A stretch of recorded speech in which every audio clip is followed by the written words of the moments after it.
Sports Card Breaking 101. This video is inspired by the session I watched at Fanatics Fest with breakers teaching breaking, and they had several kids come up and have them participate in the 101. And I thought to myself, something just feels weird here. How do we teach the next generation sports card breaking in a positive and constructive way? So first of all, let me just say I'm open to comments, criticism. Let me have it in this video. I have in front of me here a Mega Box, Monster Box, Topps Chrome. And I thought to myself, we need to go back to basics, really back to 101 of what sports card breaking is. And if my children were here, or if I had my son and a group of his friends, I would try to explain it like this. Sports card breaking started because the cost of a box was too much for one individual to open. So Buddy would say to his buddy, hey man, why don't we put some money together and we'll split a box?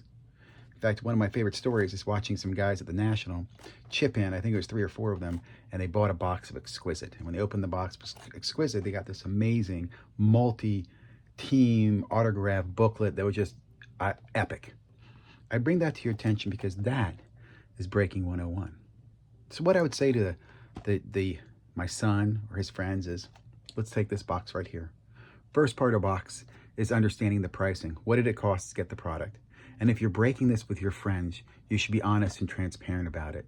You should say, this box cost me $78 with tax when I bought it at Walmart the other day. I think it was 76, something like that. I'm using 78 because it lets me round 6 divisions or 6 people into this box at roughly $13 a piece. And then I'd share with the people who are in the break, say, look, the cost of this is roughly for the 6 of you, it's about $13 each. So let's talk about the rules on how we're gonna break this box and share it between 6 friends, right?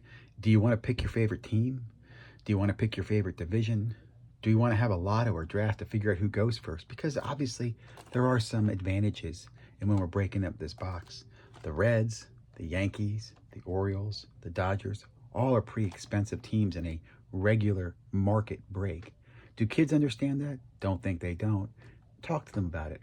Well, you have some really exciting chase rookie cards in some of these products. The Reds have L.A. De La Cruz. Guys, what would we do if we pulled an L.A. De La Cruz?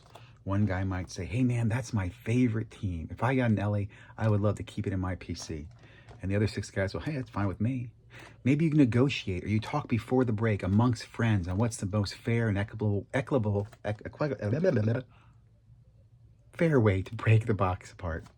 I'll give you an example. Maybe you decide, hey, you know what? If we pull anything crazy in here, let's say we pull some numbered Aaron Judge that we could get the buyback. We agree that we're going to split the buyback money. We're going to go ahead and take that to the local card store and use it to get another box when the buyback program comes in.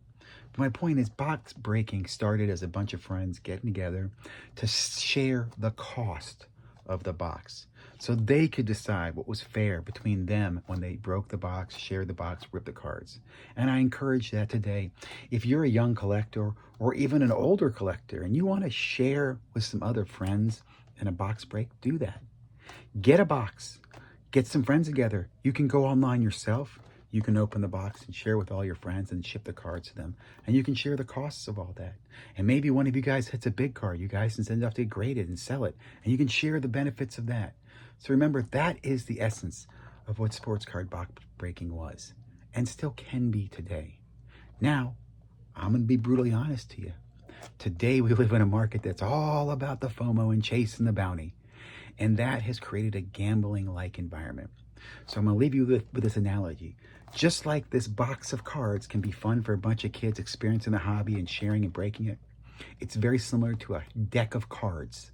A deck of cards can be fun to play a game of war or go fish, or heck, you might even start playing 21 with your friends when you're a teenager and play for potato chips or maybe nickel, dime, penny, quarter. But that same deck of cards can be used to take a man's fortune from them in gambling. Same thing with sports cards.